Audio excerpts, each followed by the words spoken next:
अवाम के जज्बात को उनकी ज़ख्मों पर नमक पाशी करने के मुतरादिफ है। नाअहलियाँ विफाक से लेकर सूबे तक अब अयां हो चुकी हैं। इन बयानबाजियों से वो अपनी नाकामियों पर अब पर्दा नहीं डाल सकते, वो एक्सपोज हो चुके हैं। दिन रात बयानात तब्दील करते रहते हैं। सुबह कोई बयान देता है तो शाम को उसकी नफ़ी करते हैं, और फिर उनकी करप्शन के जो किस्से कहानियाँ हैं, इससे में तो माजी में अगर मुल्क के अंदर कोई करप्शन हुई है तो लोगों को भुला दिया है इन्होंने अपने इस महा करप्शन के नतीजे में।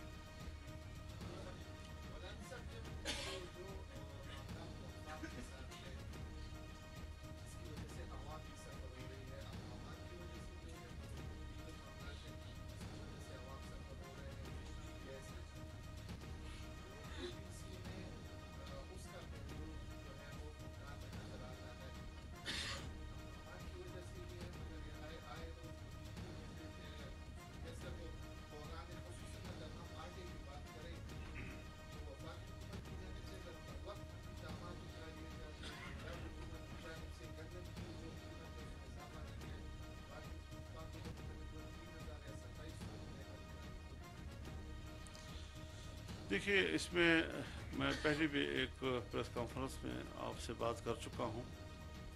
हमें बिल्कुल ये अंदाज़ा नहीं था कि हम इस कदर दलदल में फंस चुके हैं, और दलदल में फंसा हुआ आदमी जितना भी निकलने की कोशिश करता है उतना ही दलदल उसे अपनी तरफ खींचता है। यही वजह है कि विफाक की सतह पर ज़बरदस्त मेहनत की गई, यहाँ तक कि जो ब्लैक लिस्ट होने की तरफ पाकिस्तान जा रहा था और दिवालिया होने के किनारे खड़ा था, नई हुकूमत ने IMF के ज़रिए उसके साथ जो बेहतरीन और हिकमत अमली से भरपूर डीलिंग हुई, पाकिस्तान को वाइट लिस्ट में डाल दिया गया है। और अब ये सूरत हाल है कि अगर मुल्क में बेचैनी रहती है, और जिस तरह के उन्होंने लॉन्ग मार्चेस या फरलॉन्ग मार्चेस के ज़रिए से बेचैनी पैदा करने की कोशिश की, अब वो तकरीबन मान पड़ चुकी है और उनकी सियासी क़ुव्वत जो है वो एक्सपोज हो चुकी है कि वो ना एहतजाज करने के रहे, न वो कोई लॉन्ग मार्च करने के रहे। तो ज़ाहिर है कि जब अनरेस्ट होगा तो कारोबार भी मुतासर होगा।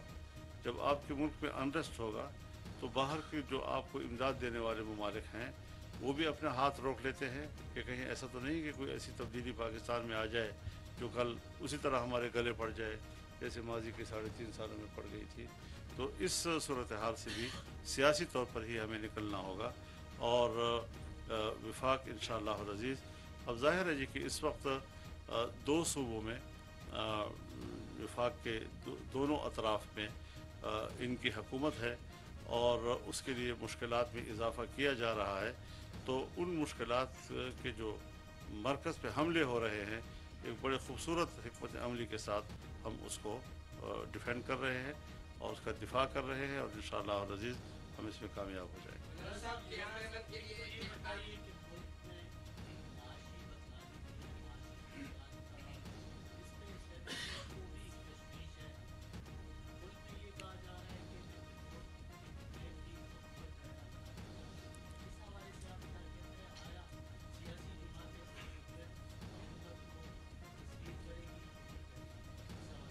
कोई ऐसी तजवीज़ हमारे नोटिस में नहीं है। पता नहीं सोशल मीडिया पर हर चीज़ें चलती रहती हैं, लेकिन हमारे नोटिस में ऐसी कोई तजवीज़ नहीं है।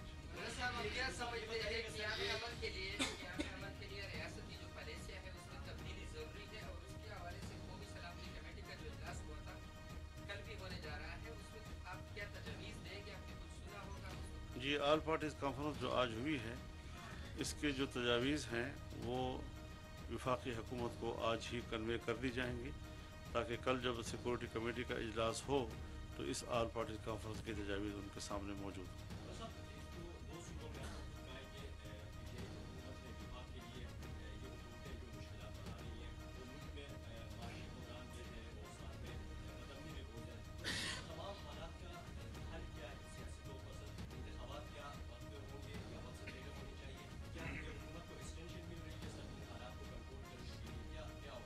आपके मुंह में गुड़ इंशाल्लाह।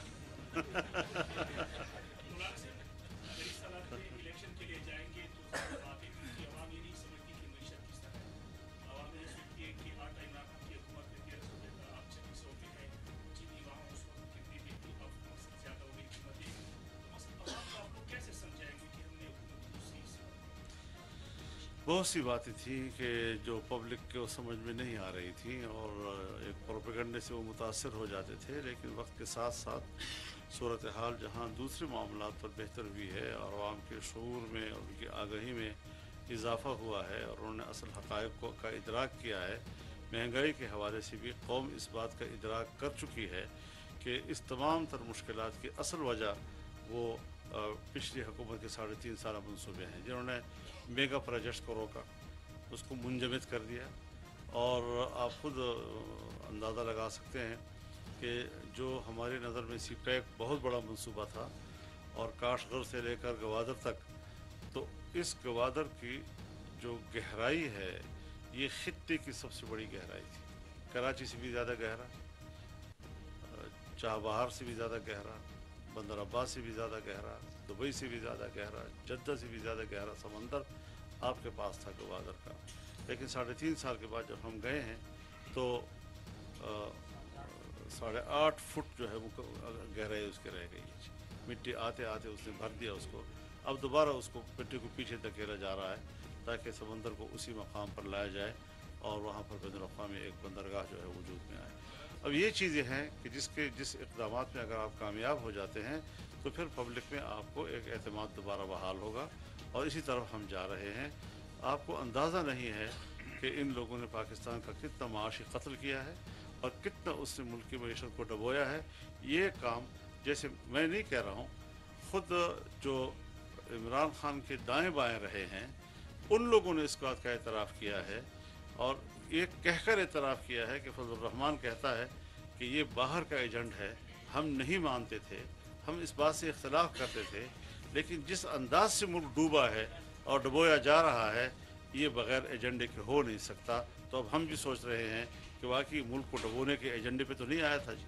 आज जब वो दोबारा उठ रहा है या हाथ पाँव मार रहा है, ये अपने नामुकम्मल एजेंडे को मुकम्मल करने के लिए हाथ पाँव मार रहा है कि मैं मुल्क को गर्क क्यों नहीं कर सका, ये बच क्यों गया है, ये ऐसे लोगों के हाथ में क्यों चला गया है कि जो दोबारा इस मझदार से मुल्क की किश्ती को साहिल पे ले जाने की तरफ रवा है। मौलाना साहब ये बताएं कि जिन पॉइंट्स पे आज एपीसी आज हुआ है, इससे आपको नहीं लगता कि सिर्फ और सिर्फ पीटीआई को काउंटर करना था, क्योंकि ट्रांसपेरेंसी इंटरनेशनल की रिपोर्ट आई और खैबर पख्तूनख्वा में सबसे जो करप्ट है वो हत्या आई है, उस पर कोई बात नहीं थी एपीसी में। तो ये सिर्फ एपीसी का एजेंडा अमन व अमान था, अपने एजेंडे तक हम ज़रूर महदूद रहे हैं। बाकी जो आप कह रहे हैं, फिर मैं अपनी प्रेस कॉन्फ्रेंस जब दूसरी करूँगा तो आपसे बात करूँगा। आपकी पार्टी के गवर्नर को गवर्नर हाउस में बंद करने की बातें हो रही हैं। आपने कहा कि अगर इन्होंने कोई ऐसा काम किया तो इनको गवर्नर हाउस तक बंद करेंगे, क्या कहते हैं आप? न खंजर उठेगा न तलवार इनसे, ये बाजू मेरे आजमाए हुए हैं।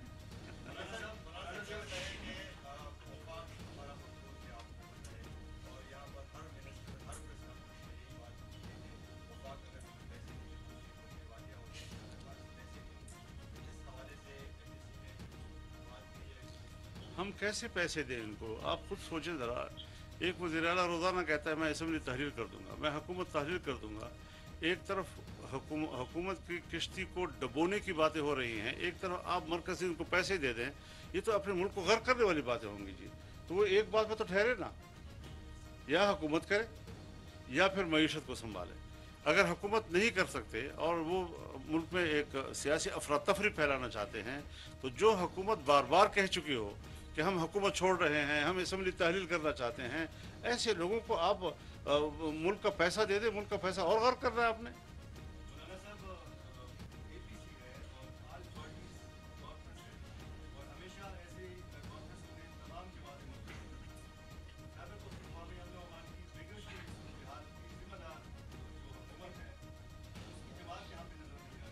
होना भी नहीं चाहिए, क्योंकि जो तकरीब वाले हैं उसको तामीर में शरीक नहीं किया जा सकता।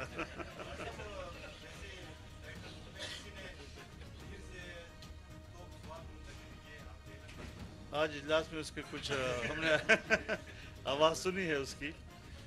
آپ نجم الدین خان صاحب نے بات کی آج اس کے اوپر جی. وہ تو توشہ خانہ سے لے کر توپ خانے تک محفوظ نہیں ہے کوئی چیز. کہ اپنے گھر منتقل کیے جی. لا حول ولا قوت الا باللہ.